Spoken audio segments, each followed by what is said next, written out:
Friends, welcome to my channel Supriya homely kitchen. আজ আমি আপনাদের কাছে নিয়ে এসেছি গাটি কচু দিয়ে চিংড়ি মাছ। তো বন্ধুরা, কড়াই গরম বসিয়ে দিয়েছি তেল দিয়ে।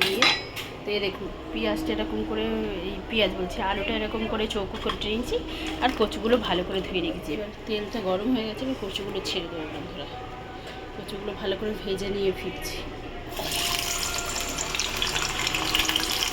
কচুগুলো ভালো করে ভেজে নিয়ে ফিরছি। তো বন্ধুরা দেখুন, কচুটা আমার মোটামুটি ভাজা হয়ে গেছে। এর ওপরে আমি আলুটাও একসাথে ভেজে নেব।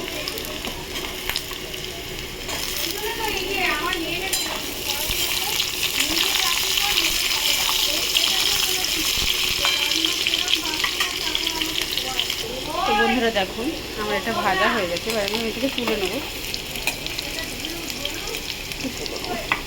তুলে ফিরছি। তো বন্ধুরা, আমার তোলা হয়ে গেছে। এবার এর মধ্যে আমি এই চন্দনী ফোড়ন দেবো। চন্দনী ফোড়ন দিয়ে পেঁয়াজ দিয়ে দেবো।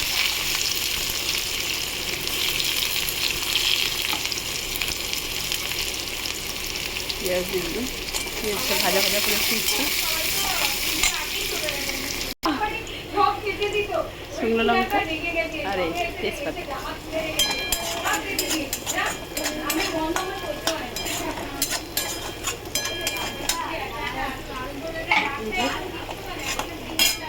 এবারে আমি এই কচু ভাজাটা দিয়ে দেবো।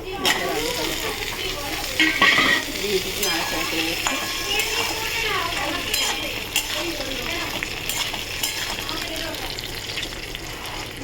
এর সাথে মশলাটা দিয়ে দিই, লঙ্কার গুঁড়ো, হলুদ গুঁড়ো, জিরের গুঁড়ো, ধনের গুঁড়ো।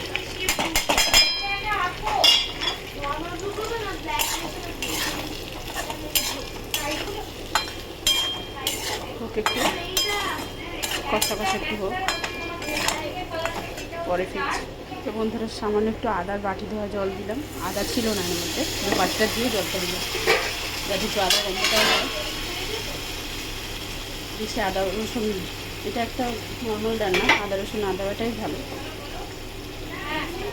জল দিলাম, জলটা দিয়ে এটাকে ভালো করে কষবো, কষে ফিরছি।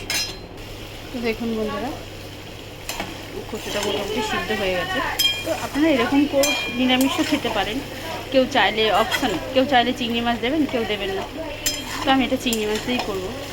নিরামিষও খুব ভালো লাগে খেতে। আরও আপনাদের আমি আরও নানা রকম রেসিপি আমি আনবো আরও। তো বন্ধুরা দেখুন, ওটা আমার বিড়ালের মাছ সিদ্ধ হচ্ছে, আপনারা কিছু মনে করবেন না।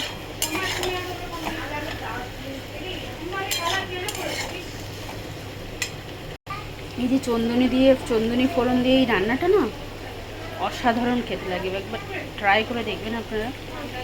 এবার স্বাদ মতো নুন দিয়ে দেবো বন্ধুরা। স্বাদ মতো নুন দিয়ে দিলাম।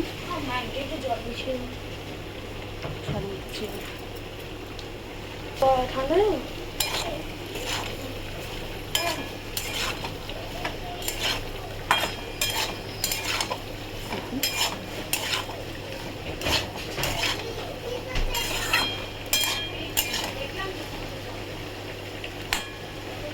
একটু সিদ্ধ হয়ে গেছে।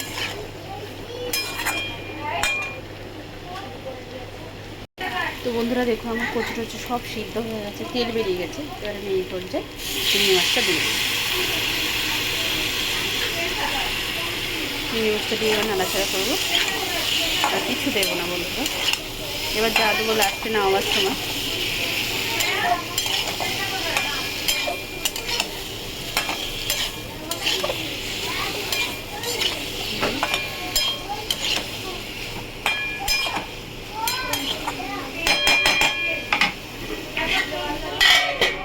পরে। তো বন্ধুরা দেখুন, আমার রান্নাটা মোটামুটি হয়েছে। তো আমি এর মধ্যে এবার গোলমরিচের গুঁড়ো দেবো, একটু ঝাল ঝাল করবো, তো আর একটু গরম মশলা দিয়ে দেবো।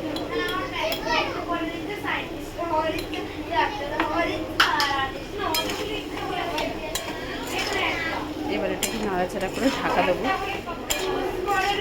2 মিনিটের মতো ঢাকা দিয়ে ফিরছি। তো বন্ধুরা 2 মিনিট হয়ে গেছে।